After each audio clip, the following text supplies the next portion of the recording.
સુરતની મેદરપુરા પોલીસ સુરતથી ગ્વાલિયર જવા નીકળેલા પરિવાર સાથે આશરો બન્યો હતો। વાત એમ છે કે પરિવાર રિક્ષામાં દાગીના સહિતની બેગ ભૂલી ગયો હતો, જે અંગે જાણ થતાં તાત્કાલિક મેદરપુરા પોલીસે તપાસ હાથ ધરી સીસીટીવીની મદદથી રિક્ષા શોધી કાઢી પરિવારને બેગ પરત કરતા પોલીસનો આભાર વ્યક્ત કર્યો હતો।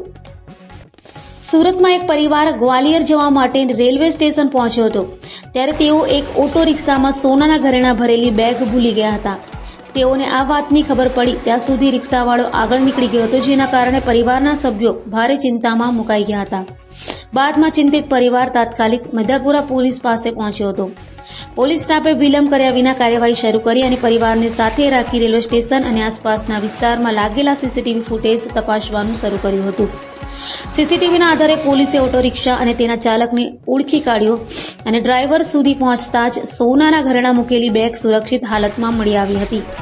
આ સમગ્ર કામગીરી 13 તુચકો અર્પણ અભિયાન અંતર્ગત કરાઈ હતી। પોલીસે માત્ર ખોવાયેલ સોનાના દાગીનાવાળી બેગ જ નહીં પણ પરિવારના ચહેરા પર ખુશી લાવી અને તેમને ગ્વાલિયર જતી ટ્રેનમાં સમયસર બેસાડી પણ દીધા હતા। એક બાજુ સોનાની બેગ મળી જવાને લઈ પરિવારના ચહેરા પર ખુશી હતી અને બીજી બાજુ ટ્રેન પણ છૂટી નહીં, એથી તેઓએ મેદરપુરા પોલીસની કામગીરી માટે દિલથી ધન્યવાદ કર્યો હતો।